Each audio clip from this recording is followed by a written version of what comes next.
What's good? What's good, everybody? Welcome back to another episode of The Urban Platform Speaks.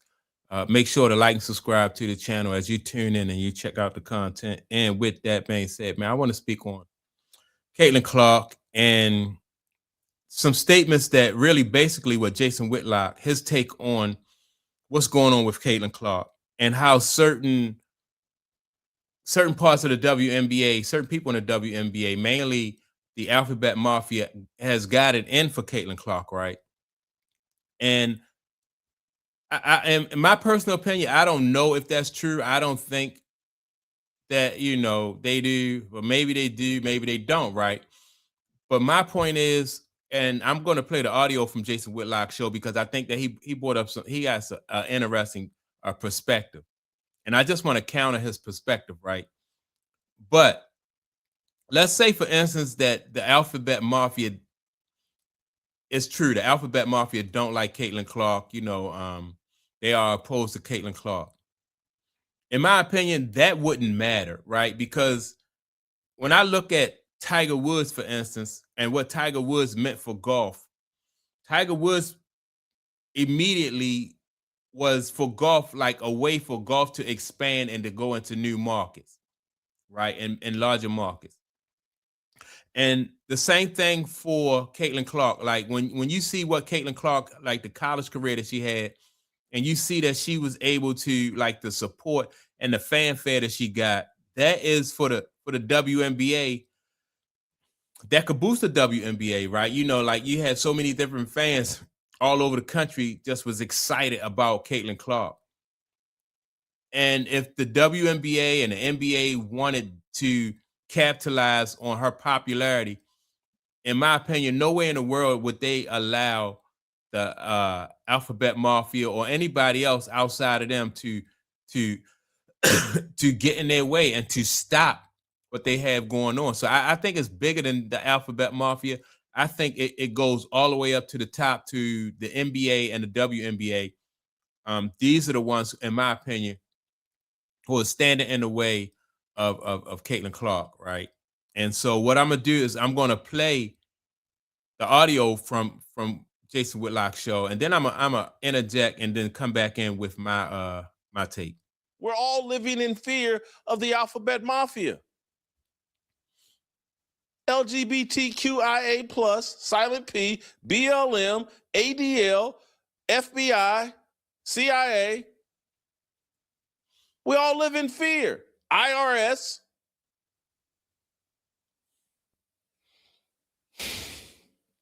So when Caitlin Clark transitions into the NBA, WNBA, I'm sorry. What do they do? What do they? How do they roll out the welcome mat? Diana Taurasi, a soldier in the LGBT army. She lets everybody know, oh boy, when Caitlin Clark gets here, instead of welcoming in someone that's going to bring a bunch of attention, a bunch of revenue, allow them to 2 or 3 years later get some collective bargaining agreement that overpays all of them, fills up arenas. How does Diana Taurasi, the alleged greatest player in WNBA history, how does she welcome Caitlin Clark? Play the clip. I mean, Camilla's coming, Caitlin's coming. There's more than just that are coming. What will the league have in store for them when they get there? Look, SVP, reality is coming. Okay.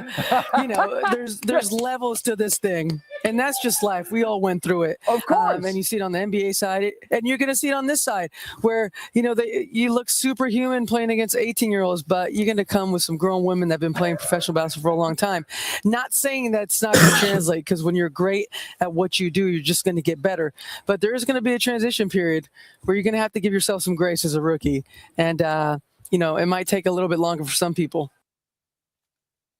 All right, so that was a statement from Diana Taurasi, right?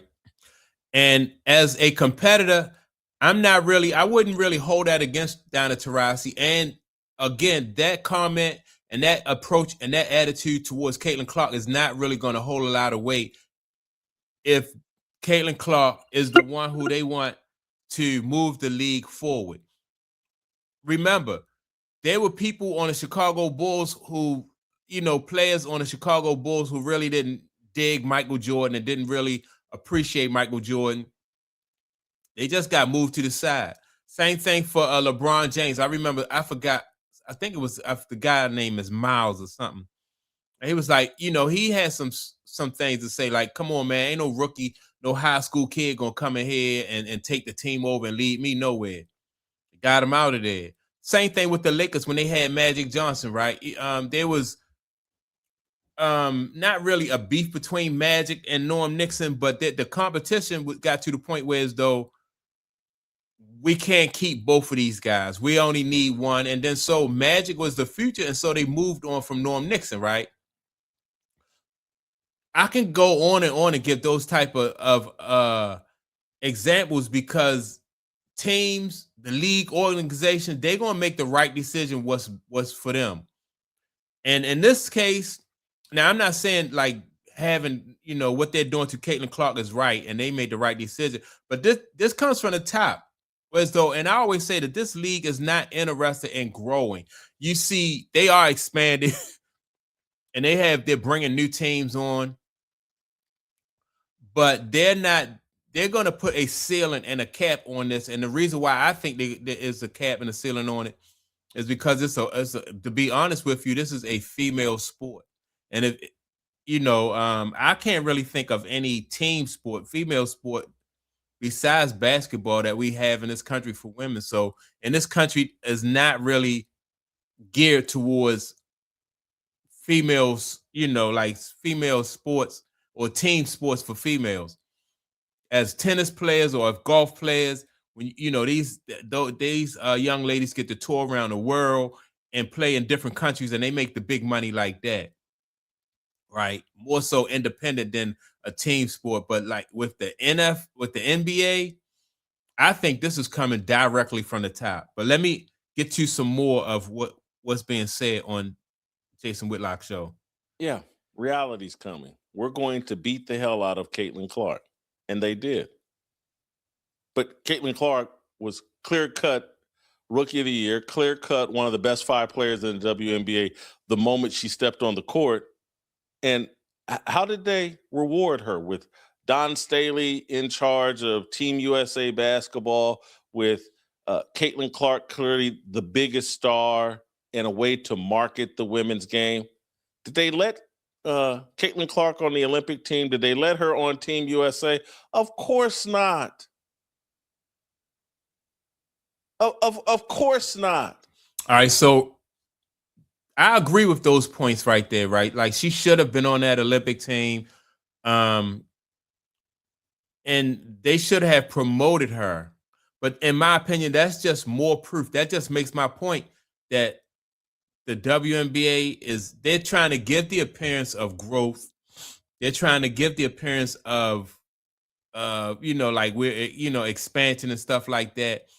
And that glass ceiling is coming off of the top when it comes to WNBA women's professional basketball. But that's not the case because actions show differently. And it's just so much more proof when you look at the male side of things and how they've handled guys who didn't want to make way for the new generation. Like they will just get you out of there, so. They never do what's best. They do what serves the agenda. And so if you're in some corporation wondering why, like, hey, why won't they do what's best for the corporation? Why are we stuffing all this DEI stuff down everybody's throat? It's not best for the company. It's best for the agenda. And that's all that has ever mattered to these people. They don't care about America. They don't care about American culture. They care about the agenda. So, and I agree right here, the agenda, but the agenda is not being pushed by the alphabet mafia, meaning these, like the gay and the lesbian community.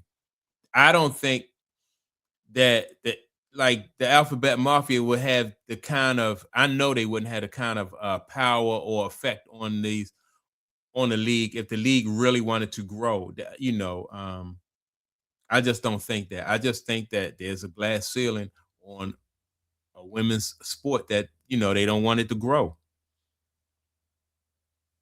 And so, hey, if we have to sacrifice the popularity of women's basketball to stay on message, to stay on agenda, that this is a league dominated and controlled by Black women and lesbian women, and we're hostile to white women and heterosexual women, we will sacrifice popularity, attention, ratings, everything to stay on message.